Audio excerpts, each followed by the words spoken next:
Today अपन discuss करेंगे physical examination.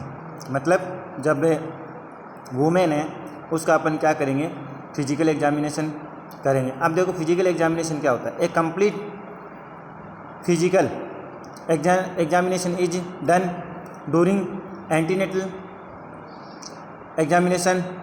This compulsion and physical examination are follow. अब देखो इसमें अपन ने क्या बताया गया कि अपन क्या करेंगे, जो वुमेन है उसका कंप्लीट फिजिकल एग्जामिनेशन करेंगे ड्यूरिंग। अब देखो कब, जो एंटीनेटल एग्जामिनेशन वो भी इसके अंदर इंक्लूड किया गया है। तो सबसे पहले अपन क्या करेंगे, जनरल एग्जामिनेशन करेंगे। जनरल एग्जामिनेशन के अंदर अपन पलाव, ठीक है। तो देखो द प्रेजेंस ऑफ पोलर और इंडिकेट एमनीशिया, ठीक है। इसमें क्या बताया गया कि द प्रेजेंस ऑफ पोलर देखेंगे अपन, इंडिकेट किसको करेगा, एनीमिया को। मतलब कि जो एनीमिया है उसकी कंडीशन अपन इसके अंदर इंडिकेट करेंगे कि किस तरीके से वो अपन को सीन हो रहा है या फिर नहीं हो रहा। उसके बाद में अपन देखेंगे इसी के अंदर कि भाई द वुमेन्स है वो शुड बी क्या examine the for patient at each visit. मतलब क्या बताएगा, जो वुमेन्स है उसका अपन शुड भी एग्जामाइन करेंगे और फॉर ईच विजिट। तो देखो इसके अंदर क्या बताया, for this examine the women, जैसे कि नेल्स है, कंजक्टिवाइटिस है, tongues and mucous and paleness. मतलब जनरल एग्जामिनेशन कर रहे हैं तो अपन उसका क्या देखेंगे, जैसे कि नेल्स है वुमेन्स के, टंग्स देखेंगे और जो म्यूकस वगैरह, पेलनेस वगैरह है या फिर नहीं है। तो ये कंडीशन अपन क्या करेंगे उसके अंदर देखेंगे। जनरल एग्जामिनेशन के अंदर पोलर के अंदर ये चीज़ें अपन करेंगे। उसके बाद में अपन जॉइंटिस के अंदर देखेंगे तो लुक फॉर येलोइश और discoloration of skin and such. अब इसके अंदर ये बताया गया कि जॉइंटिस की कंडीशन अगर है वुमेन को तो अपन देखेंगे जो उसकी स्किन है वो अपन को डिसकलरेशन सीन होगी, जिसके अंदर क्या होगा कि डिसकलरेशन होगी। तो देखो जो स्किन है वो क्या हो जाएगी, अपन को अलग ही तरीके से दिखाई देगा और जो कलर है वो स्किन का क्या हो जाएगा, येलोइश कलर हो जाएगा। तो अपन इंडिकेट कर सकते हैं कि शायद जॉइंटिस हो। और अपन जॉइंटिस एग्जामिनेशन करेंगे तो उससे फिर अपन उसका टेस्ट करेंगे तो अपन को पता चलेगा जॉइंटिस है या फिर नहीं है। इसके बाद में अपन देखेंगे पल्स एंड जो, अब देखो इसके अंदर नॉर्मल पल्स रेट देखते हैं वो 60 to 90 beat per minute womens के अंदर और रिक्वायर, ठीक है। अब देखो इसके अंदर क्या बताया गया कि जो पल्स रेट है वो 60 to 90 beat per minute of the pulse rate is abnormal. तो व्हेन वुमेन्स रिक्वायर मेडिकेट है ना अल्टर्न। तो इसमें क्या बताया गया, अगर मान लो जो वुमेन्स है उसकी अपन पल्स रेट देख रहे हैं, अगर नॉर्मल है तो कोई दिक्कत नहीं है, एबनॉर्मल कंडीशन है तो अपन इंडिकेट उसको करेंगे और रिक्वायर क्या रहेगी, उसकी जो पल्स रेट है उसको अपन क्या करेंगे, नॉर्मल करने की कोशिश करेंगे कुछ मेडिकेशन के थ्रू या फिर हॉस्पिटल एडमिशन एक या फिर हॉस्पिटल स्टे करके या फिर doctor prescription according to need, उस हिसाब से अपन क्या करेंगे उसको एडमिट करेंगे और उसकी पल्स को नॉर्मल करेंगे। उसके बाद में बताया रेस्पिरेटरी रेट। तो देखो नॉर्मल रेस्पिरेटरी रेट वो कितनी बताई, 25, ठीक है। यानी 80 से लेकर 20 बीट पर मिनट है वो नॉर्मल, अगर 80 से लेकर 25 या 24 तो भी नॉर्मल है। Of the respiratory rate is abnormal होते ही अपन क्या करेंगे कि उसको नॉर्मल करने की कोशिश करेंगे। जैसे कि लाइकेज बताया गया कि इसके अंदर बताया गया अपन नॉर्मल देखते हैं अपनी रेस्पिरेटरी रेट 16 से लेकर 24 तक नॉर्मल होती है। अगर मान लो एबनॉर्मल है तब अपन क्या करेंगे, उस वुमेन्स को नॉर्मल करने की कोशिश करेंगे। जिससे क्या होगा कि अगर मान लो हार्ट रेट ज़्यादा है तो बॉडी के जो अदर ऑर्गन है उनके ऊपर अलग इफेक्ट पड़ता है, तो अपन उसको नॉर्मल करने की कोशिश करेंगे। और नॉर्मल तभी होगा जब अपन उसको मेडिकेशन या फिर hospital stay according to need उस हिसाब से अपन उसका ट्रीटमेंट करेंगे। तो देखो दैट वुमेन्स में हैव, अब इसके अंदर बताया कि ऑनसेट डे लेवल्स। तो इसके अंदर ये बताया गया कि मान लो कि कंडीशन रेस्पिरेटरी की अब नॉर्मल है तब अपन उसको नॉर्मल करने की कोशिश करेंगे। वो भी कैसे, जैसे कि वुमेन्स है, ठीक है, उसको हॉस्पिटल स्टे करेंगे, डॉक्टर एग्जामिनेशन करेगा, फिर उस हिसाब से डॉक्टर उसको प्रिस्क्राइब करेगा जो मेडिकेशन वगैरह या फिर कुछ अदर्स जो चीज़ दी वो अपन उसके ऊपर फॉलो करेंगे, जिससे क्या होगा, अपन रेस्पिरेटरी रेट है उसको नॉर्मल करने की कोशिश करेंगे। जैसे कि मान लो वर्किंग कंडीशन है और उसकी वजह से रेस्पिरेटरी अबनॉर्मल हो रहा है तो अपन उसको स्टॉप कर देंगे, प्रोलॉन्ग रेस्ट करवाएंगे। तो ऐसे अपन कर सकते। उसके बाद में अपन ब्लड प्रेशर देखेंगे। तो दिस इज द जो अपन करेंगे इसका, तो देखो क्या करेंगे कि मान लो ब्लड प्रेशर जो वुमेन्स है उसका हाई है तो अपन उसका नॉर्मल करने की कोशिश करेंगे, जिससे क्या होगा कि मान लो ब्लड प्रेशर अगर हाई है तो हार्ट की फंक्शनिंग बढ़ गई तो क्या हुआ कि बॉडी के अंदर जो ब्लड सर्कुलेशन है वो भी क्या होगा, इंक्रीज हो जाएगा, जिससे क्या होगा कि जो अदर ऑर्गन है उनके ऊपर नेगेटिव असर होता है, जिससे अपन उसको नॉर्मल करने की कोशिश करेंगे। क्योंकि अगर कंटिन्यू ब्लड प्रेशर बढ़ा हुआ रहेगा तब हार्ट फेलियर की कंडीशन हो सकती है, फिटेस्ट डेथ हो सकती है, रीनल फेलियर भी हो सकता है और अदर जो ऑर्गन है उनके ऊपर भी नेगेटिव असर रहेगा। इसके बाद में अपन देखेंगे एंडोक्राइन। इसके अंदर क्या बताया गया कि प्रेजेंस बाल्स, ठीक है, lips are to be in coverage. इसमें जो एंडोक्राइन सिस्टम है अगर वो डिस्टर्बेंस होता है तो हार्मोनल जो सेक्रेशन है उनके अंदर क्या होगा, अफेक्टेड होगा। अब देखो एडिमा बताया गया इसमें, तो देखो edema of pregnancy while slips one of to be in coverage. तो इसमें देखो एडिमा इच, तो देखो अपीयर्स इन द वुमेन्स, तो देखो क्या करता है, डिसअपीयर फॉर मॉर्निंग सिकनेस वगैरह, नाइट के अंदर स्लीप पैटर्न के अंदर और नॉर्मल फिजियोलॉजिकल चेंजेस उनके अंदर क्या रहेगा, अफेक्टेड रहेगा, जिससे क्या होगा जो बॉडी की जो ऑर्गन है उन वो भी क्या होंगे, डिसफंक्शन हो जाएंगे। अब देखो इसमें एडिमा की कंडीशन बताई गई है कि भी नाइट है वो डिस्टर्बेंस हो जाएगा, नॉर्मल जो फिजियोलॉजिकल चेंजेस होंगे वो भी बॉडी के क्या होंगे, अब नॉर्मल हो जाएंगे, और जो फ्लूइड ओकुमुलेट होगा उसकी वजह से क्या होगा, बॉडी के अंदर जो ऑर्गन्स को जो साइज और शेप होती है वो भी नहीं हो पाएगी, और वो वेस्ट प्रोडक्ट है तो क्या करता है, टॉक्सिसिटी प्रोड्यूस करेगा फिर बॉडी के अंदर। तो उससे क्या होता है कि जो वुमेन्स हैं उसको बहुत ज़्यादा प्रॉब्लम फेस करने को मिल सकता है। उसके बाद में देखो any edema on the forehead, जैसे कि abdominal walls vulva is abnormal which may be due to the preeclampsia और hyperkinesis, cardiac failure and nephritis syndrome.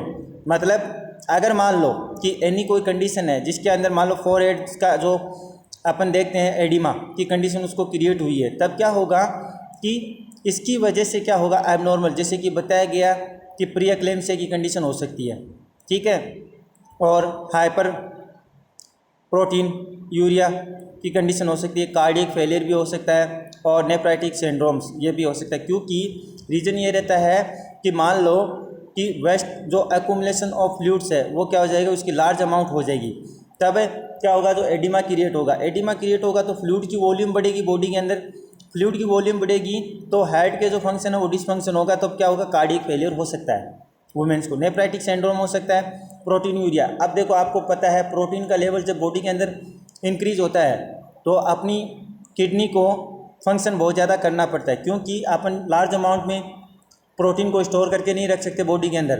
तब क्या होगा, अगर मान लो कि ऐसा होता है तो उस वुमेन को रीनल डिजीज़ से फेस करना पड़ सकता है। तब अपन ये चीज़ भी उसके अंदर देखेंगे कि मान लो प्रोटीन की अमाउंट बढ़ी है तो फिर क्रिएटिनिन लेवल वगैरह ये भी क्या होंगे, बढ़ेंगे, जिससे क्या होगा कि उस वुमेन को या तो किडनी फेलियर हो सकता है या फिर रिलेटेड टू किडनी कोई डिजीज़ होगी, जिससे क्या होगा, बहुत ज़्यादा प्रॉब्लम फेस करनी पड़ेगी। उसके बाद में अपन देखेंगे जनरल एग्जामिनेशन के अंदर वेट।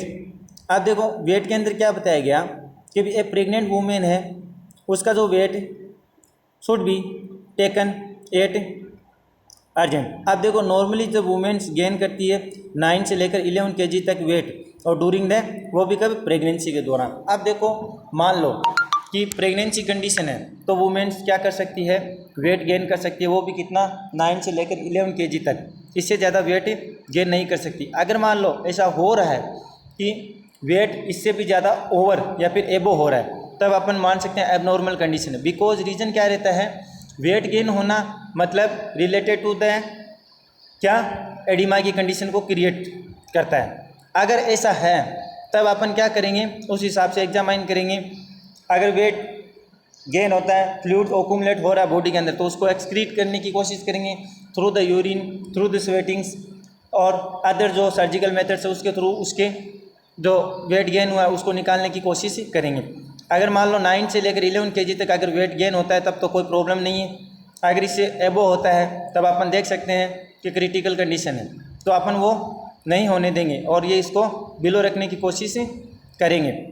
तो इसमें बताया कि इमरजेंसी वेट गेन शुड, ठीक है, अराइज ऑफ क्या बताया, pre eclampsia, twins are diabetes mellitus. इसमें क्या बताया गया कि मान लो अगर 9 से लेकर 11 kg से भी ज़्यादा वेट हो रहा है तब अपन क्या करेंगे, एक चीज़ देखेंगे कि अभी ट्विंस प्रेगनेंसी तो नहीं है। अगर ट्विंस प्रेगनेंसी है तो वेट एबो हो सकता है 9 से 11 तक एबो जा सकता है। बिकॉज रीज़न क्या रहता है, फिटनेस 2 है, जिससे अपन मान सकते हैं कि भी वेट ज़्यादा गेन हो सकता है, बट वो भी नॉर्मल कंडीशन में, ठीक है। एक फिटनेस का जो जितना वेट होता है वो मेजरमेंट करके उसमें प्लस करेंगे तो अपन 3 kg माने या 3.5 kg माने तो भाई 9 से लेकर 14 तक हो सकता है, इससे ज़्यादा नहीं होगा। अगर इससे ज़्यादा है तब अपन देख सकते हैं कि अब नॉर्मल कंडीशन है, तो वेट भी गेन नहीं होने दे सकते, क्योंकि ज़्यादा वेट गेन किसको इंडिकेट करता है, एडिमा की कंडीशन को इंडिकेट करता है, जिसमें प्रोटीन यूरिया, कार्डियक फेलियर और जो रीनल डिजीज़ वगैरह, नेफ्राइटिक सिंड्रोम, ये किसको क्रिएट करेगा। तो फिर क्या होगी, प्रॉब्लम क्रिएट होगी उस वुमेन्स को। तो वेट का भी अपन को इसमें प्रेगनेंसी के दौरान ध्यान में रखना है। इसके बाद में देखो ब्रेस्ट एग्जामिनेशन करेंगे, तो इसमें क्या बताया कि observe the size and shape देखेंगे निपल्स की और ब्रेस्ट की, प्रेजेंस ऑफ इनवर्टिब्रेट और फिटल निपल मतलब फ्लैट निपल। इसमें क्या बताया गया कि अगर अपन ब्रेस्ट एग्जामिनेशन कर रहे हैं तो ऑब्जर्व करेंगे, साइज और शेप देखेंगे ब्रेस्ट की, निपल्स की भी देखेंगे, क्योंकि प्रेगनेंसी के दौरान ये चीज़ें चेंजेस होती है। तो जितना चेंज होता या फिर होना चाहिए उतना हो रहा है या फिर उससे कम हो रहा है, तो ये चीज़ें अपन उसके अंदर देखेंगे कि अगर कम या ज़्यादा है तो उस हिसाब से अपन इंडिकेट करेंगे। ज़्यादा तो और नॉर्मल कंडीशन है तो ये चीज़ें अपन देखेंगे, क्योंकि ब्रेस्ट एग्जामिनेशन करेंगे बिकॉज ड्यूरिंग प्रेगनेंसी इन चीज़ों में थोड़ा बहुत चेंज आता है। उसके बाद में देखो try to pull out the nipple, the see if they can be pulled out easily। मतलब अपन क्या करेंगे, पेल आउट करेंगे, मतलब जो निपल्स की साइज़ वगैरह वो आसानी से देखेंगे, जितनी चेंजेस हो रही है उतनी होनी चाहिए या फिर उससे कम या ज़्यादा हो रहे तो उस हिसाब से अपन उसको एग्जामाइन करेंगे। जिससे क्या होगा, प्रेगनेंसी के दौरान जो निपल्स है, ब्रेस्ट की साइज़ है वगैरह वो बढ़नी चाहिए, वो किस तरीके से बढ़नी चाहिए। उसके बाद में देखो इफ़ दिस निपल्स, ठीक है, are inverted the womens must be adjust to pull on then the roll then और pair thumbs and index fingers. मतलब अपन क्या करेंगे, जो निपल्स है वो इन्वर्टेड जो वुमेन्स है मस्ट भी, उसको अपन देखेंगे, एडजस्ट करेंगे और पाल करेंगे, फिर क्या करेंगे, देन द रोल देखेंगे उसके अंदर और किस तरीके से उसका एग्जामाइन थम्स और इंडेक्स फिंगर उससे क्या करेंगे, एग्जामाइन करेंगे, जिससे अपन को इंडिकेट रहेगा कि भाई जो निपल्स है वो किस तरीके से बढ़ रही है, जो ब्रेस्ट है उसकी साइज़ कैसे बढ़नी चाहिए और वो किस अमाउंट में बढ़ रही है, तो वो भी चीज़ें इसके अंदर देखेंगे। उसके बाद में अपन एब्डोमिनल एग्जामिनेशन करेंगे। एब्डोमिनल एग्जामिनेशन के अंदर बताया कि examine the abdomen to mainly क्या बताया गया कि process of pregnancy to fetal और अलाउिंग एंड देखो इसमें बताया गया द फॉलोइंग स्ट्रक्चर, जैसे measurement of the fundal height, जो फंडल हाइट है उसका अपन मेजरमेंट करेंगे, किस तरीके से कौन सी वीक में जो फिटस है ग्रो होना चाहिए और कौन सी वीक में कहाँ पर और कौन सी पोजीशन में होना चाहिए, वो चीज़ें इसके अंदर अपन देखेंगे। उसके बाद में क्या देखेंगे, डिटरमाइन करेंगे फिटल हाइट एंड क्या करेंगे, pre genital by the obstetrical grips. तो इसके अंदर अपन क्या करेंगे, डिटरमाइन करेंगे फिटल हाइट क्या सी है, किस तरीके से। उसके बाद में देखो प्रेजेंटिंग देखेंगे ऑफ ऑब्स्टेक्टिकल ग्रिप्स, मतलब जो ऑब्स्टेक्टिक जो डॉक्टर है वो उस हिसाब से देखेगा इसको कि किस तरीके से हाइट बढ़नी है और किस तरीके से कौन सी वीक में कहाँ पर फिटस होना चाहिए। Auscultation of the fetal head sound. अब अपन क्या करेंगे, जो फीटल हेड साउंड है उसका भी अपन क्या करेंगे, एस्कल्टेशन करेंगे, जिससे अपन को ये मेजरमेंट रहता है कि अपन ने जो एस्कल्टेशन किया क्या वो सही है या फिर उससे भी कुछ अलग है।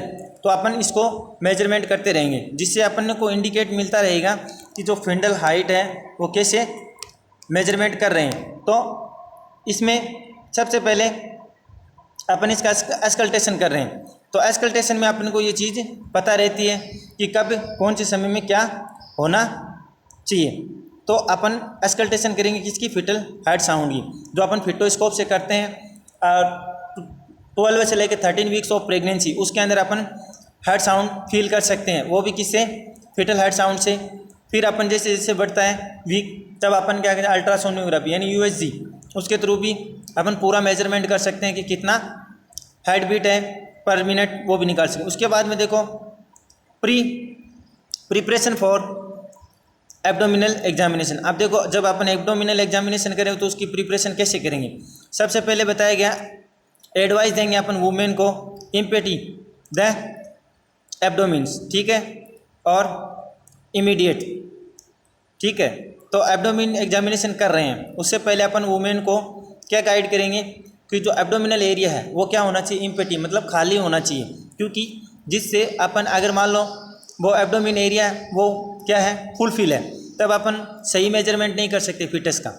तो इससे अपन क्या करेंगे, अगर मान लो इम्पेटी है तो अपन अच्छे तरीके से पाल्पेटेट कर सकते हैं किसको, फिटस को, और इजी वे में अपन देख सकते हैं कि क्या चीज़ कहाँ पर कौन सी ग्रोथ कैसे हो रही है, वो सब चीज़ें उसके अंदर अपन इजी वे में देख सकते हैं। तो अपन वुमेन्स को गाइड करेंगे कि भाई क्या होना चाहिए, इम्पेटी होना चाहिए कौन सा, एब्डोमिनल एरिया, कब, जब अपन प्रिपरेशन कर रहे हैं एब्डोमिनल एग्जामिनेशन। उसके बाद में एडवाइस देंगे वुमेन को फॉर द एंड है ना, back with upper part of her body supported by caution, ठीक है, यानी सॉफ्ट। इसके अंदर क्या बताया गया कि जो वुमेन्स है उसको अपन सुलाएंगे, lie on her back position, ठीक है, और upper part of the her body उसको सपोर्ट करेंगे, और फिर अपन सॉफ्टली उसको अपन फील करेंगे, जिससे क्या होगा कि अपन प्रिपरेशन कर सकते हैं एब्डोमिनल एग्जामिनेशन, मतलब अपन पूर्ण रूप से एब्डोमिनल एग्जामिनेशन इजी वे में कर सकते हैं, और ये कंप्लीट रूप से होता है। तो इसको अपन धीरे धीरे ये चीज़ें कर सकते हैं, बट पोजीशन लाई करेंगे कौन सी, बैक में, और सॉफ्टली अपन एब्डोमिनल एग्जामिनेशन कर सकते हैं, जिससे क्या होगा कि अपन खुद फील करेंगे कि भी जो एब्डोमिनल एग्जामिनेशन जिस हिसाब से होना चाहिए और जिस हिसाब से जो फिटस लाई होना चाहिए, जिस हिसाब से फिटस का वेट गेन वगैरह वो उसमें अपन को ईजी वे में अपन मेजरमेंट कर सकते हैं। उसके बाद में देखो standard on womens right side to examine her in a systematic. अब देखो क्या बताया गया कि भी अपन मान लो कि एब्डोमिनल एग्जामिनेशन कर रहे हैं तो वो भी कौन से सिस्टमेटिक तरीके से होना चाहिए और राइट वे से होना चाहिए। ऐसा नहीं है कि एब्डोमिनल एग्जामिनेशन कर रहे हैं, इम्पेटी है ही नहीं एब्डोमिनल एरिया, और उसे अपन क्या कर रहे हैं, एब्डोमिनल एग्जामिनेशन कर रहे हैं। नो, ऐसा नहीं होना चाहिए। अगर अपन कर रहे हैं तो एक स्टैंडर्ड तरीके से होना चाहिए और सिस्टमेटिक वे से अपन को एब्डोमिनल एग्जामिनेशन करना है। अगर ऐसा नहीं है तो फिर मान लो कोई प्रॉब्लम है वो अपने सामने नहीं आएगी, जिससे क्या होगा उस वुमेन्स को उस प्रॉब्लम से क्या होगा, सफ़र करना होगा। तो इन चीज़ों को अपन को ध्यान में रखना चाहिए। थोड़ा वेट करेंगे, अगर इम्पेटी नहीं है तो अपन नेक्स्ट डे या फिर कुछ समय बाद में ये चीज़ कर सकते हैं, बट इमीडिएटली नहीं कर सकते, क्योंकि उसके बाद में उस वुमेन्स को मान लो कोई प्रॉब्लम थी तो वो अपने सामने नहीं आ पाई। उसके बाद में देखो ड्राइव द वुमेन और 8,000 ऑप्टेन अटेंड विद कन्वर्सेशन, मतलब अपन उसका प्रिपरेशन कर रहे हैं एब्डोमिनल एग्जामिनेशन, तो अपन क्या कर सकते हैं, उस वुमेन से कन्वर्सेशन कर सकते हैं, क्योंकि उसको भी पता होना चाहिए, वो उसका राइट्स है कि भी उसके साथ अब क्या हो रहा है, तो उसको बताना है कि भाई हम प्रिपरेशन कर रहे हैं किसके लिए, एब्डोमिनल एग्जामिनेशन के लिए। अगर ऐसा नहीं है तो आपको उसको वुमेन्स को गाइड करके बताना है कि भाई ये चीज़ें कर रहे हैं। आप देखो एक एग्जाम ब्रांच कर रहे हैं मस्ट बी वुमेन्स, तो देखो and should be place on abdomen till the uterus is release और फॉर बीइंग द पाल्पेशन। इसमें क्या बताया गया कि अपन ये प्रिपरेशन कर रहे हैं तो उस वुमेन्स को पता रहना चाहिए कि भाई जो एब्डोमिनल एग्जामिनेशन हो रहा है उसके बारे में अपन उसको बताएंगे, जिससे क्या होगा उसको भी ये पता रहेगा कि भाई अपन को क्या करना है और कैसे एग्जामिनेशन एब्डोमिन का करवाना है। तो देखो इसमें बिंगिंग द पाल्पेशन मतलब जब अपन कर रहे हैं उससे लेकर, तो अब इसमें देखो मॉनिटरिंग अपन क्या करेंगे प्राइवेसी ड्यूरिंग द एग्जामिनेशन, मतलब ऐसा नहीं है कि अपन को कहीं भी सूटेबल प्लेस मिला ही नहीं उससे पहले अपन उसको एग्जामाइन कर रहे हैं, नहीं। हॉस्पिटल के अंदर अगर अपन एब्डोमिनल एग्जामिनेशन कर रहे हैं तो सूटेबल प्लेस होना चाहिए जिससे वो पेशेंट इरिटेट ना हो। क्यों कि अपन एग्जामाइन कर रहे हैं, अगर डॉक्टर और वो पेशेंट और या फिर उसका कोई रिलेटिव तब तो उसको इतना इरिटेट नहीं होता है, मतलब अपन सबके सामने कर रहे हैं, कोई उसको प्राइवेसी नहीं दे रहे हैं तो वुमेन्स इरिटेट होगी और वो इरिटेट रहेगी तो प्रॉपर क्या होगा एग्जामाइन नहीं हो पाएगा एब्डोमिन का। तो ये चीज़ें भी अपन को ध्यान में रखना चाहिए। तो अपन को क्या करना, monitoring privacy during the examine, मतलब जब अपन कर रहे हैं एग्जामाइन तो अपन को उसकी प्राइवेसी देना जरूरी है जिससे वुमेन इरिटेट ना हो और आसानी से क्या करें एग्जामाइन करा सकें। और which measuring the fundal height the women और lies should to be keeped straight, मतलब अब अपन मेजरिंग कर रहे हैं किसकी, फंडल हाइट की, तो जो वुमेन है उसको लाई करना है, शुड भी कौन सी कीप्ड स्ट्रेट यानी सीधा सुलाना है। अब ऐसा नहीं है पोजीशन तो कोई सी हो उसके बाद में अपन क्या कर रहे हैं प्रिपरेशन कर रहे हैं तो गलत है, क्योंकि गलत ऐसा है कि अगर मान लो अपनी एक छोटी सी गलती उस वुमेन्स को भारी पड़ सकती है, क्योंकि फिटल सही तरीके से डेवलप नहीं हो रहा तो अपन क्या एग्जामाइन करेंगे, इम्पेटी है ही नहीं एब्डोमिनल एरिया और अपन एग्जामाइन करने चले गए तो क्या होगा, जो चीज़ें अपन को देखनी थी वो चीज़ें नहीं देख पाएंगे, क्योंकि जो ऑर्गन है उसकी वजह से या फिर जो फुल्ली होने की वजह से एब्डोमिनल एरिया, तो अपन क्या नहीं कर पाएंगे एग्जामाइन सही तरीके से नहीं कर पाएंगे। तो क्या होगा कि अपन फंडल हाइट को मेजरिंग कर रहे हैं तो वुमेन्स को अपन क्या करेंगे सुलाएंगे किसे, कीप्ड स्ट्रेट यानी सीधा सुलाएंगे। सीधा सुलाने से अपन उसका इजी वे से मेजरमेंट कर सकते हैं। जिस पोजीशन के अंदर अपन एब्डोमिनल एग्जामिनेशन करते हैं वही पोजीशन अपन को उस वुमेन को देनी है, न कि अदर पोजीशन।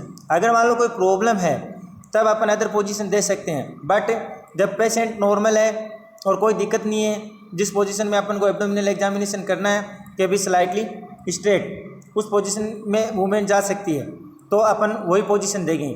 अगर मान लो कोई प्रॉब्लम हुआ है उसकी वजह से वो उस पोजीशन में नहीं जा सकती तब अपन अदर पोजीशन यूज करेंगे, और वो भी क्या रहेंगे एकदम ध्यान से, क्योंकि पोजीशन चेंज हो गई तो अब अपन को ये भी पता होना चाहिए इस पोजीशन में फिटनेस कहाँ पर रहता है तो अपन वहीं से एग्जामाइन करेंगे। और पोजीशन का पता ही नहीं है और फिर अपन फंडल एग्जामिनेशन कर रहे हैं तो कोई मतलब ही नहीं रहेगा।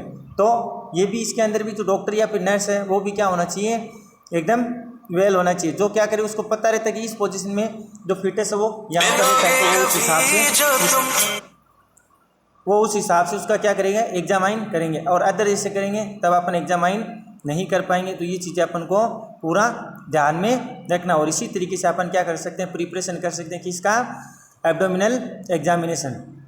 ठीक है।